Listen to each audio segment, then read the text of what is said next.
ओम शांति। आज 30 अगस्त 2024 के बाबा के अनमोल मधुर महावाक्य सुनेंगे।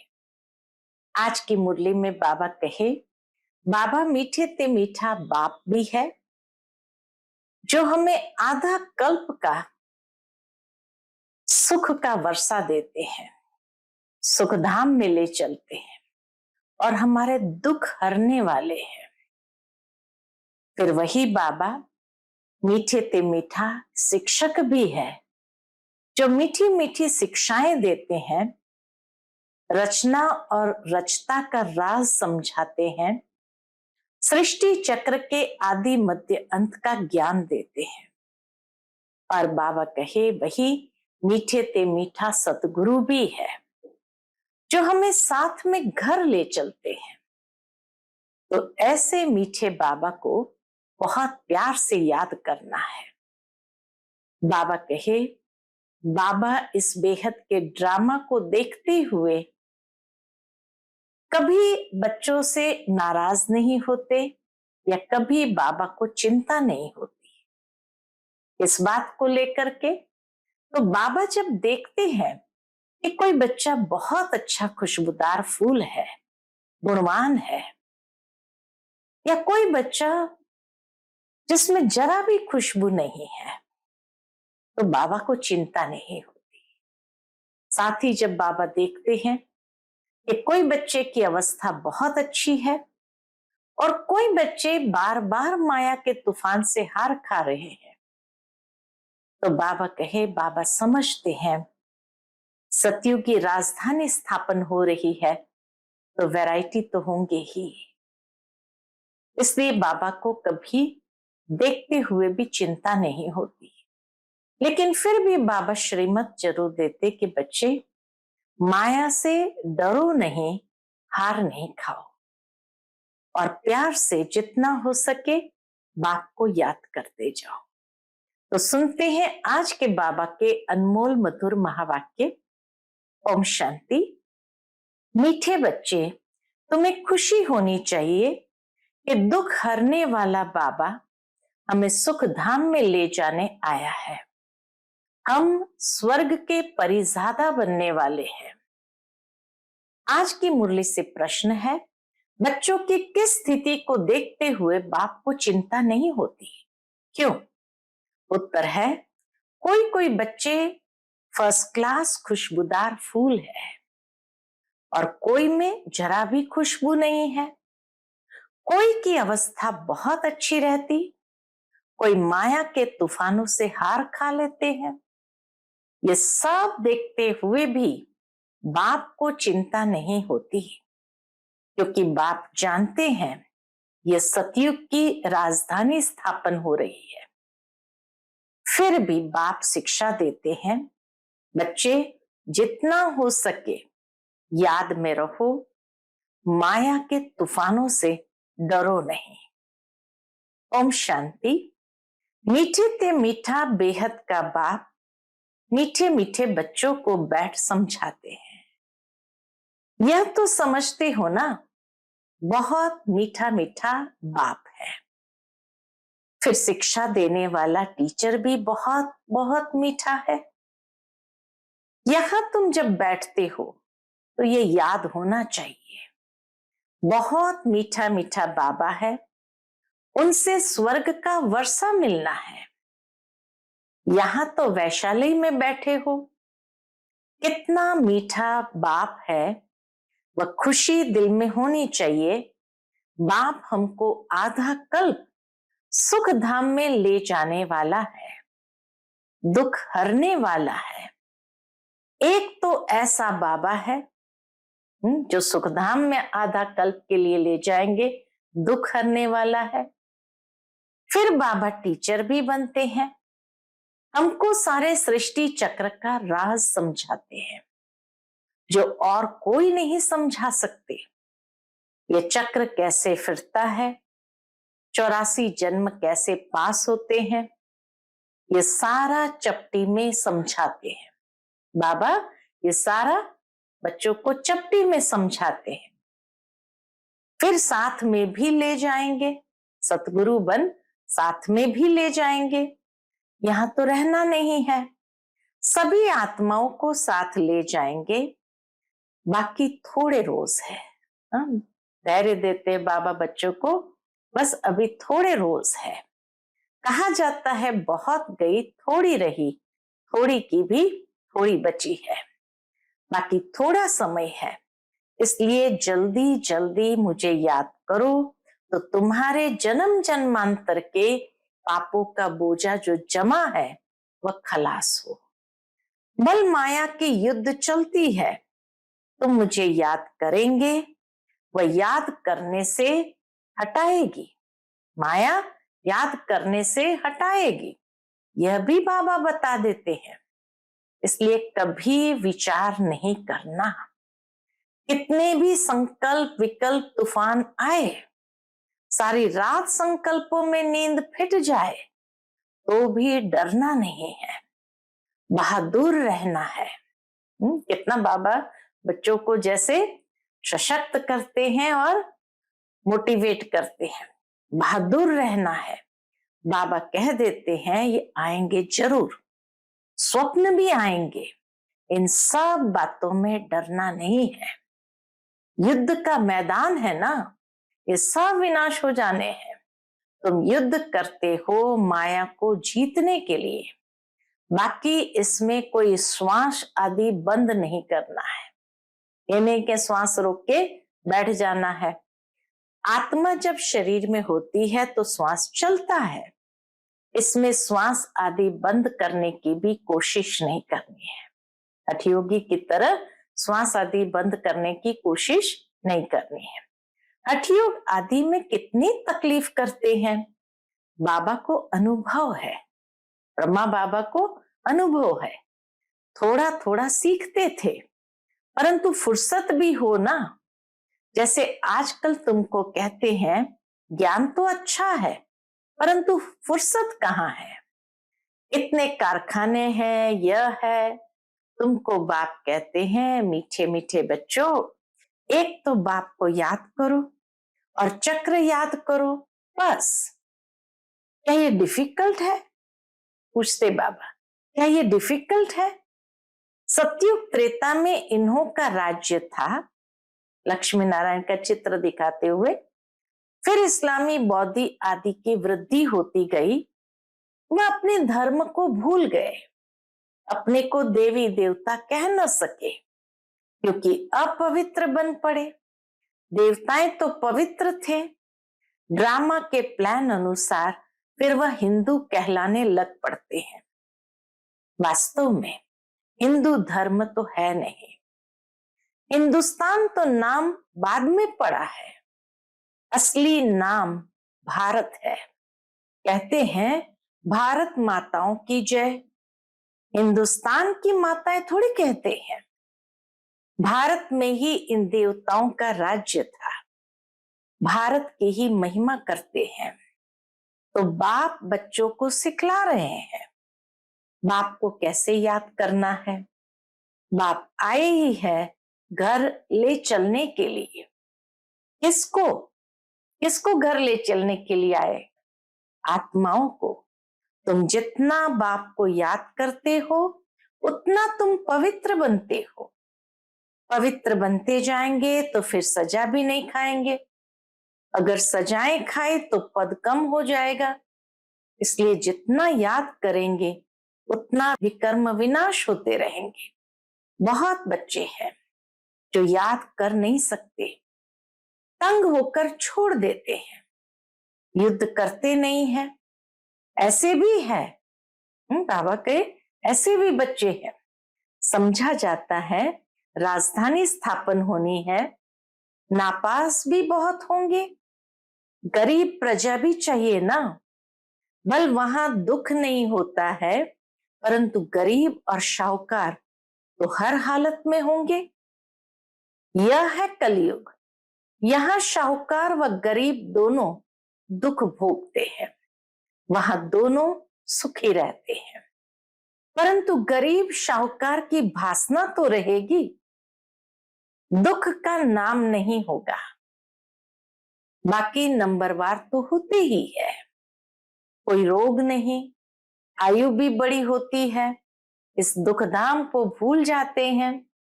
सतयुग में तुमको दुख याद भी नहीं होगा। दुख धाम और सुख धाम की याद अब भी बाप दिलाते हैं। ये सिर्फ संगम पर ही होती है। मनुष्य कहते हैं स्वर्ग था, परंतु कब था, कैसा था, कुछ नहीं जानते। लाखों वर्ष की बात तो कोई को भी याद आ न सके। बाप कहते हैं कल तुमको सुख था, कल फिर होगा। तो यहां बैठ फूलों को देखते हैं, ये अच्छा फूल है, ये इस प्रकार की मेहनत करते हैं, ये स्थैर्य नहीं है, ये पत्थर बुद्धि है। बाप को कोई बात की चिंता नहीं रहती है। वैरायटी बच्चों को देखते हुए भी बाबा को चिंता नहीं रहती है। हाँ, समझते हैं बच्चे जल्दी पढ़कर शाहूकार हो जाए, पढ़ाना भी है, पढ़ना भी है तो पढ़ाना भी है। बच्चे तो बने हैं, परंतु जल्दी पढ़कर होशियार हो, और वह भी कहाँ तक पढ़ते और पढ़ाते हैं, कैसे फूल है, ये बाप बैठ देखते हैं। क्योंकि यह है चैतन्य फूलों का बगीचा। फूलों को देखते भी इतनी खुशी होती है। बाबा को फूलों को देखते भी कितनी खुशी होती है। बच्चे खुद भी समझते हैं बाबा स्वर्ग का वर्षा देते हैं। बाप को याद करते रहेंगे तो पाप कटते जाएंगे, नहीं तो सजा खाकर फिर पद पाएंगे। उसको कहा जाता है मानी और मोचरा। बाप को ऐसा याद करो जो जन्म जन्मांतर के पाप कट जाए। चक्र को जानना भी है, चक्र फिरता रहता है, कब बंद नहीं होता, जो मिसल चलता रहता है, जो सबसे आहिस्ते चलती है। ये बेहद का ड्रामा भी बहुत आहिस्ते चलता है, टिक टिक होती रहती है। 5000 वर्ष में सेकंड्स मिनट कितने होते हैं, वह हिसाब भी बच्चों ने निकाल कर भेजा है। बाबा को किसी बच्चे ने हिसाब सारा निकाल करके भेजा कि 5000 वर्ष में इतने सेकंड, इतने मिनट, इतने घंटे, आदि आदि। लाखों वर्ष की बात होती तो कोई भी हिसाब निकाल ना सके। यहाँ बाप और बच्चे बैठे हैं, बाबा एक एक को बैठ देखते हैं। यह बाबा को कितना याद करते हैं, कितना ज्ञान उठाया है, औरों को कितना समझाते हैं, है बहुत सहज। सिर्फ बाप का परिचय दो, बैच तो बच्चों के पास है ही। बोलो यह है शिव बाबा। काशी में जाओ तो भी शिव बाबा कह याद करते, रड़ी मारते हैं। तुम हो शालीग्राम, आत्मा बिल्कुल छोटा सितारा है, उसमें कितना पार्ट भरा हुआ है। आत्मा घटती बढ़ती नहीं, विनाश नहीं होती। आत्मा तो अविनाशी है, उसमें ड्रामा का पार्ट भरा हुआ है। हीरा सबसे मजबूत होता है, उस जैसा सख्त पत्थर कोई होता नहीं। जौहरी लोग जानते हैं। आत्मा का विचार करो, कितनी छोटी है, उसमें कितना पार्ट भरा हुआ है जो कभी भी घिसता नहीं है। दूसरी आत्मा होती नहीं। इस दुनिया में ऐसा कोई मनुष्य नहीं जिसको हम बाप, टीचर, सतगुरु कहे। यह एक बेहद का बाप है, शिक्षक है, सबको शिक्षा देते हैं। कौन सी? मन मना भव। तुमको भी कहते हैं कि कोई धर्म वाले मिले, उनको कहो अल्लाह को याद करते हो ना। आत्माएं सब भाई भाई है। अब बाप शिक्षा देते हैं कि माम एकम याद करो तो विकर्म विनाश होंगे। बाप ही पतित पावन है, ये किसने कहा? बाप ही पतित पावन है, ये किसने कहा? आत्मा ने। मनुष्य भल गाते हैं परंतु अर्थ नहीं समझते हैं। बाप कहते हैं तुम सब सीताएं हो, मैं हूं राम। बाबा कहते मैं हूं राम, सब भक्तों का सदगति दाता मैं हूं, सबकी सदगति कर देते हैं, बाकी सब मुक्ति धाम में चले जाते हैं। सतयुग में दूसरा धर्म कोई होता नहीं, सिर्फ हम ही होते हैं, क्योंकि हम ही बाप से वर्षा लेते हैं। यहाँ तो देखो कितने ढेर के ढेर मंदिर है, कितनी बड़ी दुनिया है, क्या क्या चीजें हैं। वहां ये कुछ भी नहीं होगा, सिर्फ भारत ही होगा। ये रेल आदि भी नहीं होंगी। सतयुग में रेल की आवश्यकता नहीं, ये सब खत्म हो जाएंगे। वहां रेल की दरकार ही नहीं, छोटा शहर होगा, रेल तो चाहिए दूर दूर गांव में जाने के लिए। बाबा रिफ्रेश कर रहे हैं, भिन्न भिन्न पॉइंट समझाते रहते हैं बच्चों के लिए। बाबा कितनी भिन्न भिन्न पॉइंट्स बच्चों को समझाते रहते हैं। यहाँ बैठे हो, बुद्धि में सारा ज्ञान है, जैसे परम पिता परमात्मा में सारा ज्ञान भरा हुआ है, जो तुमको समझाते रहते हैं। ऊंचते ऊंच शांति धाम में रहने वाला शांति का सागर बाप है। हम आत्माएं भी सब वहां स्वीट होम में रहने वाली है। शांति के लिए मनुष्य कितना माथा मारते हैं। साधु लोग भी कहते मन को शांति कैसे मिले, क्या क्या युक्ति रचते हैं। गाया जाता है आत्मा तो मन बुद्धि सहित है, उनका स्वधर्म है ही शांत। मुख ही नहीं, कर्मेंद्रिया ही नहीं, तो जरूर शांत ही होगी। हम आत्माओं का निवास स्थान है स्वीट होम, जहां बिल्कुल शांति रहती है। फिर वहां से पहले हम आते हैं सुखधाम में, अभी तो इस दुख धाम से ट्रांसफर होते हैं सुखधाम में। बाप पावन बना रहे हैं। कितनी बड़ी दुनिया है, इतने जंगल आदि कुछ भी वहां नहीं होंगे। सतयुग में इतने जंगल आदि भी नहीं होंगे, इतनी पहाड़ियां आदि कुछ भी नहीं। ऐसी कोई चीज ही नहीं जो कहीं एक्सीडेंट या नुकसान हो। हमारी राजधानी होगी, जैसे स्वर्ग का छोटा सा मॉडल बनाते हैं। बाबा कहे जैसे स्वर्ग का छोटा सा मॉडल बनाते हैं, वैसे छोटा सा स्वर्ग होगा। क्या होना है, वंडर देखो, कितनी बड़ी सृष्टि है, कितनी बड़ी सृष्टि है। यहाँ तो सब आपस में लड़ते रहते हैं। फिर इतनी सारी दुनिया खत्म हो जाएंगी, बाकी हमारा राज्य रहेगा। इतना सब कुछ खत्म हो, ये सब कहाँ जाएंगे, समुद्र धरती आदि में चले जाएंगे। समुद्र धरती आदि में चली जाएंगी, समा जाएगी, इनका नाम निशान भी नहीं रहेगा।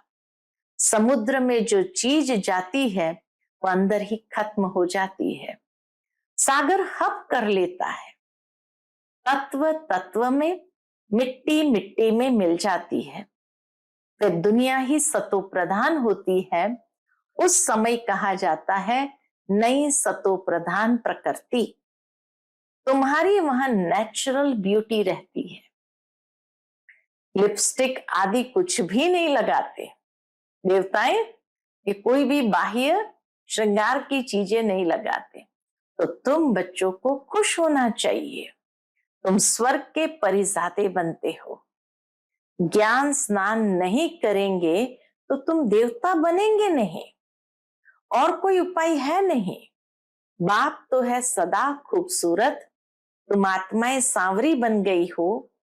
माशुक तो बड़ा सुंदर मुसाफिर है, जो आकर तुमको सुंदर बनाते हैं।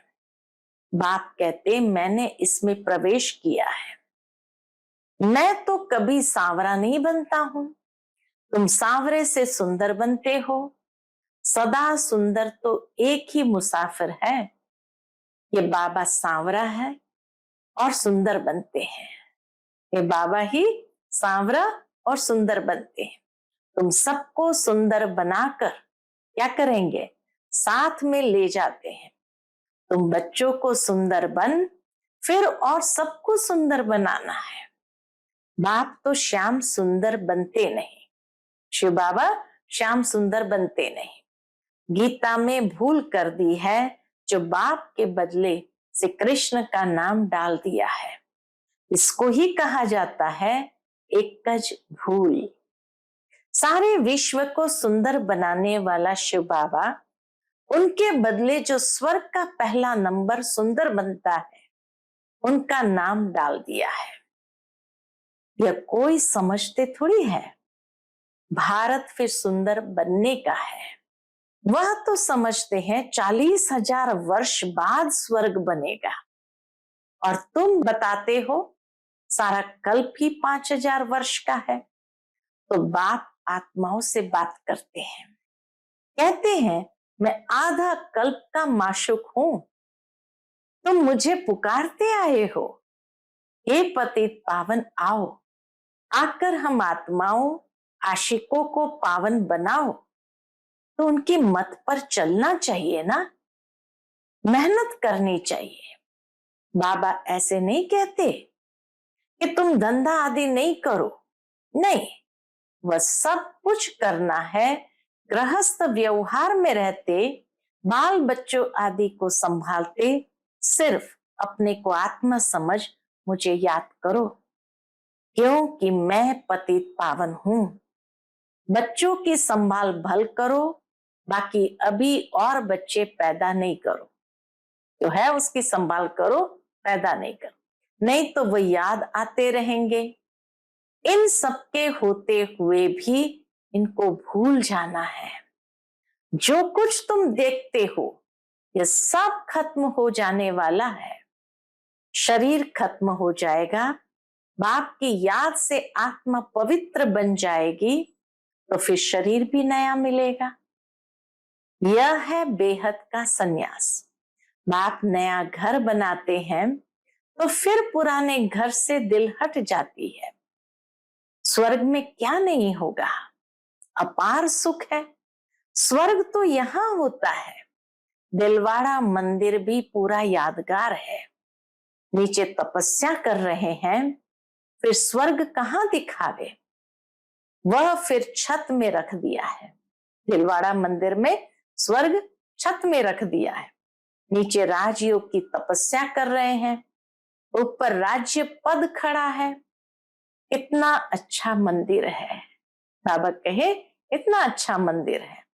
ऊपर है अचलगढ़, सोने की मूर्तियां हैं, उनसे ऊपर है फिर गुरु शिखर। गुरु सबसे ऊपर बैठा है, ऊंचते ऊंच है सतगुरु। फिर बीच में दिखाया है स्वर्ग अचलगढ़ में। तो यह दिलवाड़ा मंदिर पूरा यादगार है। राजयोग तुम सीखते हो, फिर स्वर्ग यहां होगा। देवताएं यहां थे ना, परंतु उनके लिए पावन दुनिया अब बन रही है। अच्छा, मीठे मीठे सिकिलधे बच्चों प्रति माता पिता बाप दादा का याद प्यार और गुड मॉर्निंग। रूहानी बाप की रूहानी बच्चों को नमस्ते। हम सब रूहानी बच्चों की रूहानी माता पिता बाप दादा को याद प्यार, गुड मॉर्निंग और नमस्ते। नमस्ते, शुक्रिया बाबा, शुक्रिया। आज की मुरली से धारणा के लिए मुख्य सार है, पहली पॉइंट, इन आंखों से सब कुछ देखते हुए इसे भूलने का अभ्यास करना है। पुराने घर से, दुनिया से दिल हटा लेनी है, नए घर को याद करना है। दूसरी पॉइंट, ज्ञान स्नान कर सुंदर परिजादा बनना है। जैसे बाप सुंदर गोरा मुसाफिर है, ऐसे उनकी याद से आत्मा को सांवरे से गोरा बनाना है। माया के युद्ध से डरना नहीं है, विजयी बनकर दिखाना है। आज का बाप दादा का मधुर वरदान हम बच्चों के प्रति है, महादानी बन, फ्राक दिली से खुशी का खजाना बांटने वाले मास्टर रहमदिल भव। महादानी बन फ्राक दिली से खुशी का खजाना बांटने वाले मास्टर रहमदिल भव। लोग अल्पकाल की खुशी प्राप्त करने के लिए कितना समय व धन खर्च करते हैं, फिर भी सच्ची खुशी नहीं मिलती। ऐसे आवश्यकता के समय आप आत्माओं को महादानी बन फ्राक दिली से खुशी का दान देना है। इसके लिए रहमदिल का गुण इमर्ज करो। आपके जड़ चित्र वरदान दे रहे हैं, तो आप भी चैतन्य में रहमदिल बन बांटते जाओ, क्योंकि परवश आत्माएं हैं। कभी ये नहीं सोचो कि ये तो सुनने वाले ही नहीं हैं। आप रहमदिल बन देते जाओ, आपकी शुभ भावना उन्हों को फल अवश्य देंगी। आज का स्लोगन है, योग की शक्ति द्वारा हर कर्मेंद्रिय को ऑर्डर में चलाने वाले ही स्वराज्य अधिकारी है। योग की शक्ति द्वारा हर कर्मेंद्रिय को ऑर्डर में चलाने वाले ही स्वराज्य अधिकारी है। अच्छा, ओम शांति।